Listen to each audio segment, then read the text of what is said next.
शिवसेना उद्धव बालासाहेब ठाकरे समूह की महिला अघाड़ी की ओर से पिंपरी चिंचवड शहर की महिलाओं ने आज दोपहर राजेंद्र हगावने के घर पर गोबर फेंककर उनके कृत्य का विरोध किया। पिंपरी चिंचवड शहर में महिला अघाड़ी की महिलाओं ने उद्धव बालासाहेब ठाकरे समूह की पिंपरी चिंचवड शहर अध्यक्ष रूपाली आल्हाट की अध्यक्षता में ये विरोध प्रदर्शन किया। आल्हाट ने हगवाने परिवार को फांसी देने की मांग की ताकि समाज में महिलाओं के साथ दहेज और प्रताड़ना फिर सुसाइड की घटना की पुनरावृत्ति न हो। आंदोलनकारी महिलाएं अपने साथ छोटे छोटे कैरी बैग के अंदर गोबर भरकर ले गई थी। हगावने के घर पर गोबर फेंक कर अपना विरोध प्रदर्शन किया।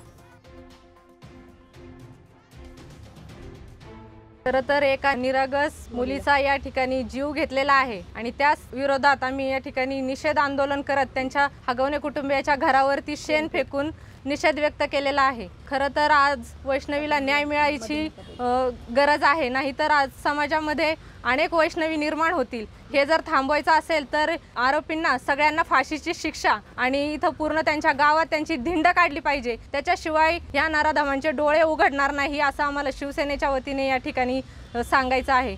खरं तर बिचारीचा या ठिकाणी निर्गुण हत्या केलेली आहे। फाशीचं हे फक्त नाव दिलंय, पण तिचा जीव या ठिकाणी गेलेला आहे। तिचं छोटं बाळ तिच्या पश्चात आहे। त्या बाळाचाही विचार न करता तिच्यावरती अत्याचार करण्यात आलेले आहे आणि याच्या विरोधात आम्ही या ठिकाणी शिवसेना उद्धव बाळासाहेब ठाकरे पक्षाच्या वतीने निषेध व्यक्त करतो।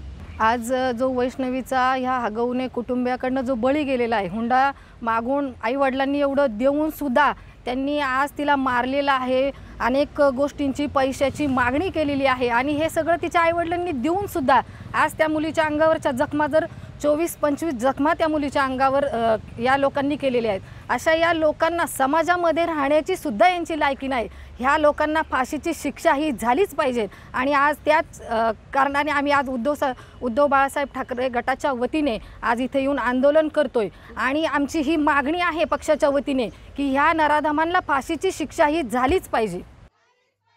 Bureau report, VSRS news, Pimpri Chinchwad.